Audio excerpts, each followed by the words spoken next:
The topic is what is right destination. Right destination means right and left, not in that sense. Otherwise, my right side is green room, your right side is out exit doors. So, the moment we say destination, we immediately imagine a kind of journey. And journey means going from one place to another. That means it is change. So, change of situation or place or whatever it is, that is called journey. So, destination depends upon our requirements, where we want to go, what we want to achieve, and all. Then, what is the right destination? That answer comes. Suppose a student comes and asks, which college I should go to take admission? Then our question will be, what you want to become? Which subject you are interested in? And what is your budget of fees and all? This kind of questions will come. Then we suggest the right college. Similarly, the thing in every field.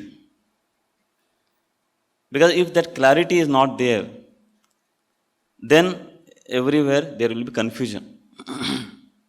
Like one person, it seems, he went to station, a railway station, went to station master and asked, what time is that Bombay mail? And he told 8:30. Calcutta mail? 9 o'clock. Oh, after 5 minutes again he went.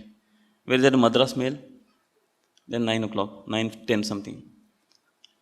8 to 10 times he went and inquired all the stations, all the trains. Ultimately that station master said, where you want to go? I want to just go to other side of the track. So confusion. If clarity is not there, then confusion. But in our case, that confusion is not there, so we are saved. Because we have gathered here, leaving all the pleasures, so-called pleasures, we have gathered here, so we are very clear what we want and where we want to go, what we want to achieve. So that clarity, if it is there, then destination becomes easy, path becomes also easy, direction becomes easy. So life itself is journey. We need not travel from one place to another. Life itself is going on in spite of us, without knowing ourselves. Things are going on. So the destination of life is that bhaya nivrutti, shoka nivrutti, and avidya nivrutti.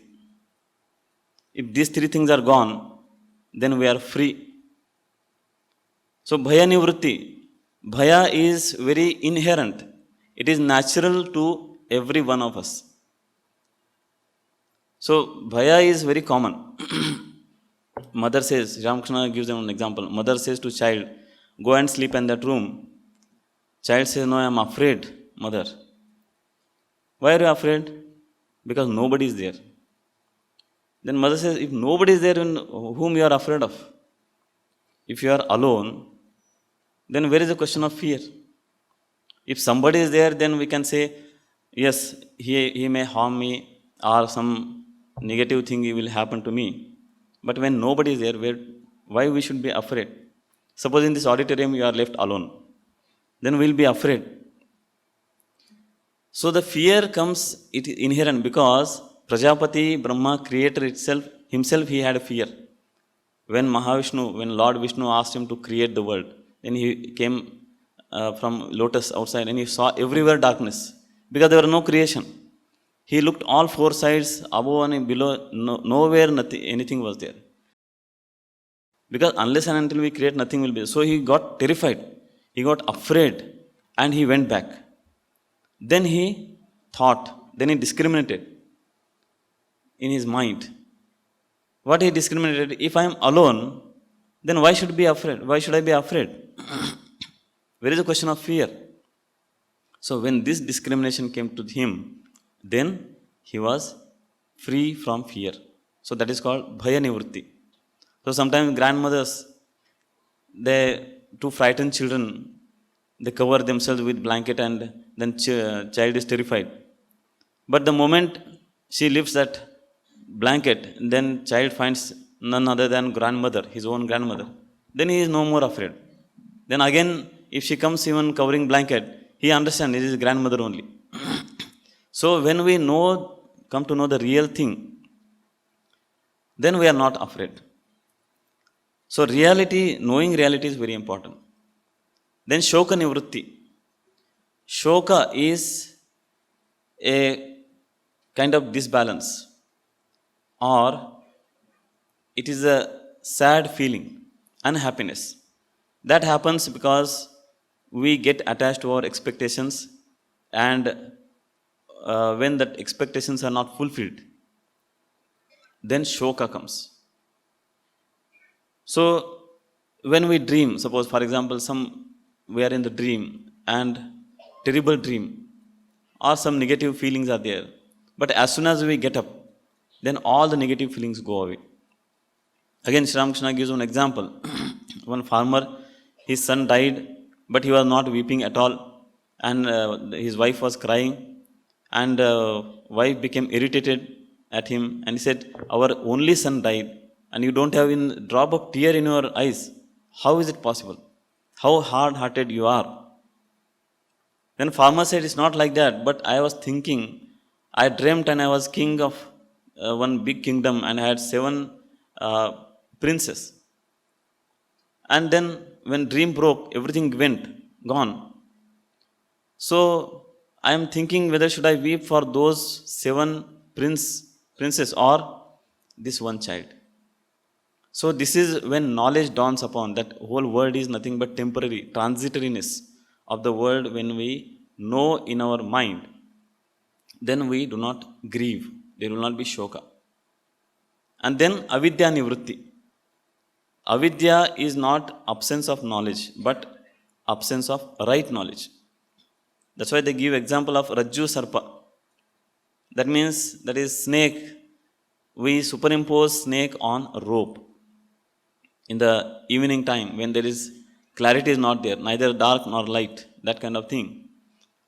So it appears like a snake. So that idea of snake we superimpose upon that rope. And then all fear and everything starts. That is avidya.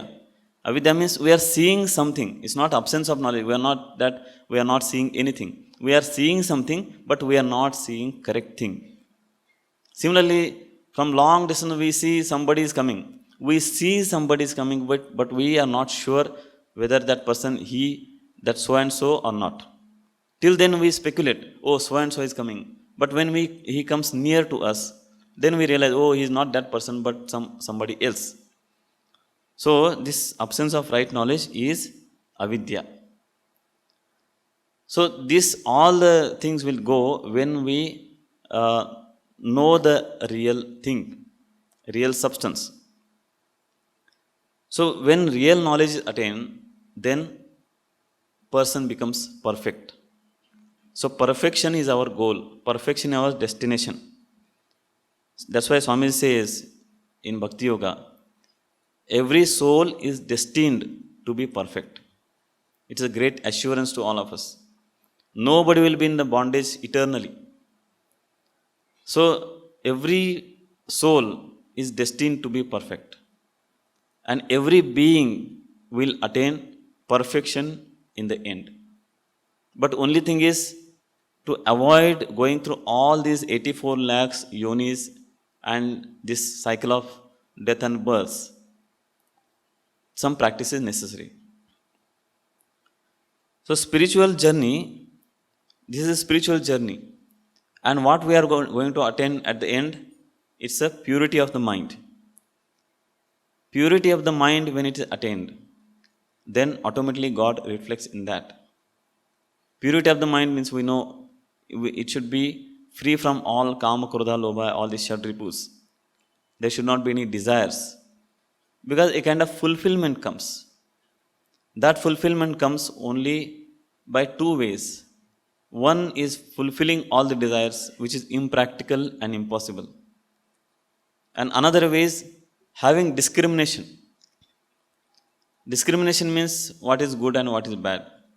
Something has come to me, but discrimination, right and wrong, useful and harmful, what is good and bad. When after discriminating this, when we accept or reject, then that thing won't bind us. So that way, many things we can reject with reference to God. If God is reference, then many things we can reject. So that is how. That is what happens is we get confused many times. Choices come in front of us, and we do not know which one to select.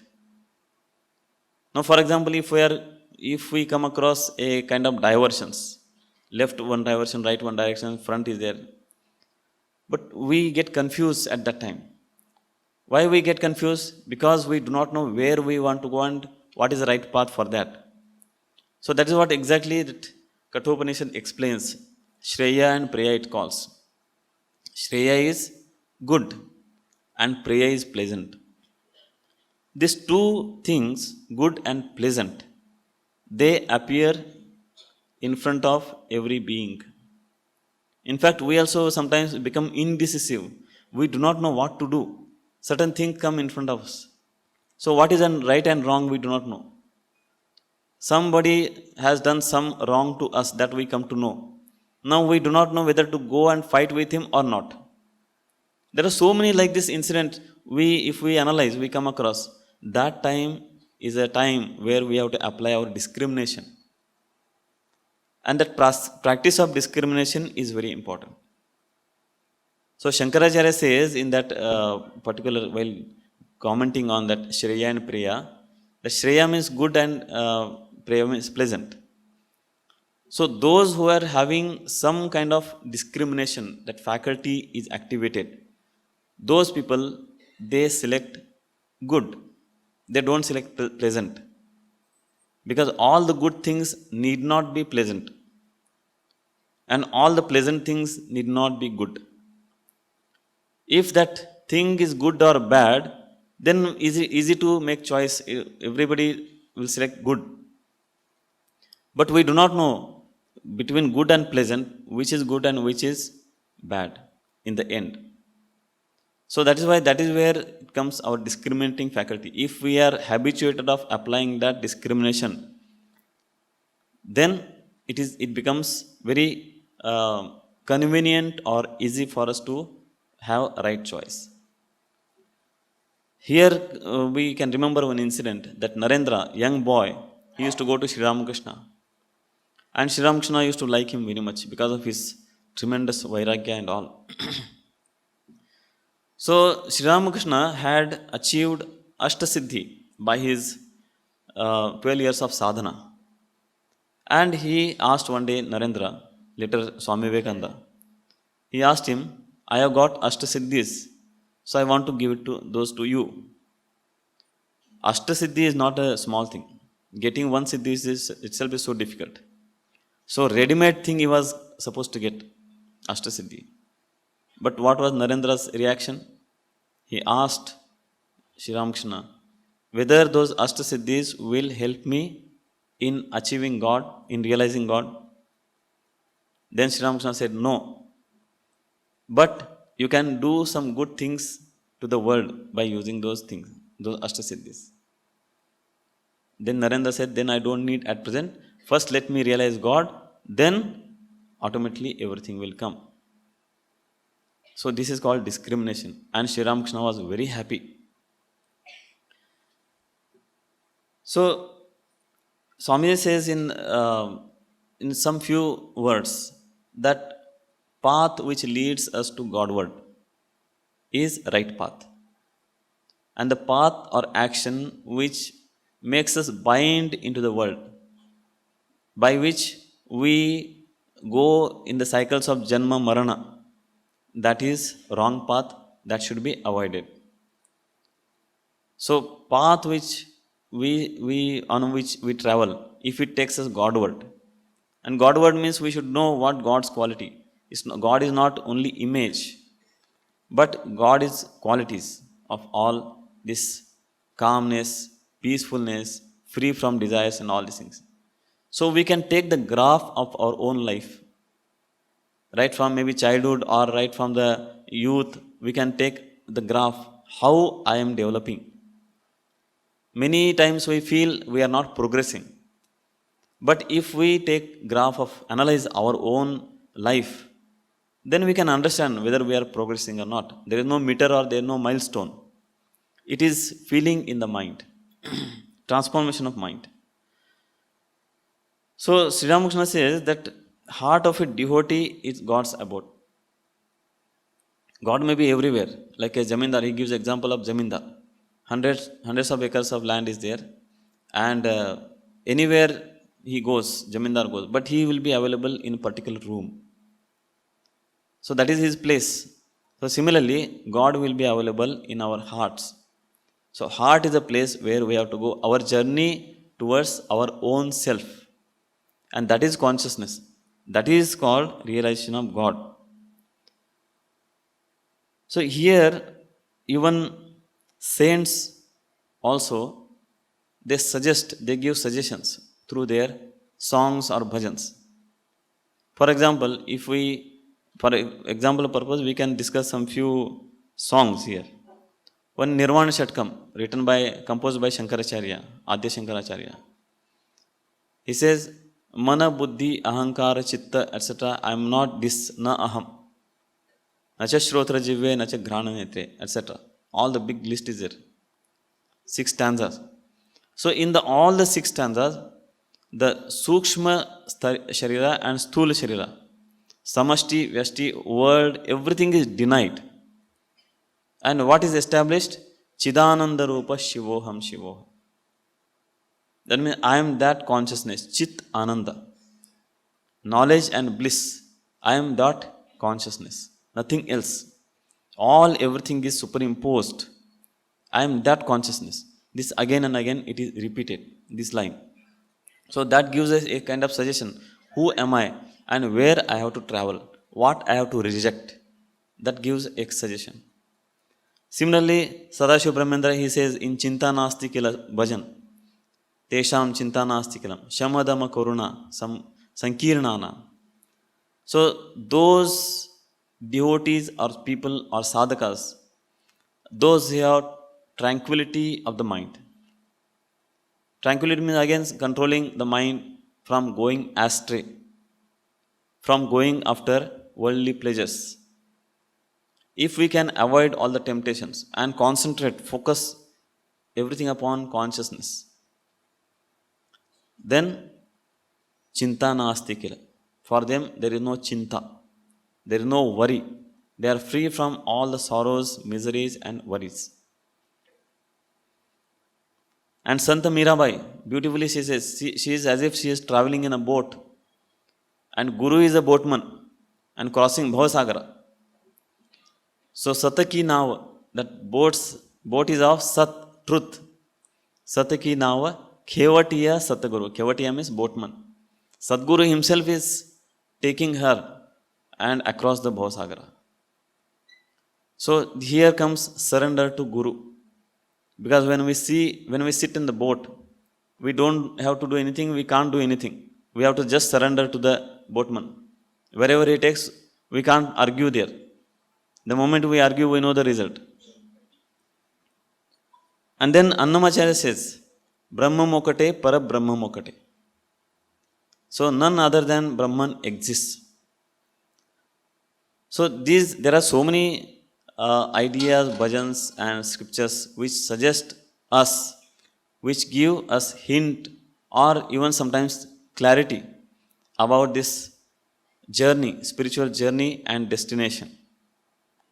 Only thing is, we have to apply our mind, we have to be sincere, and we have to pick up the ideas which appeal to us, to our mind, and follow that path and reach destination.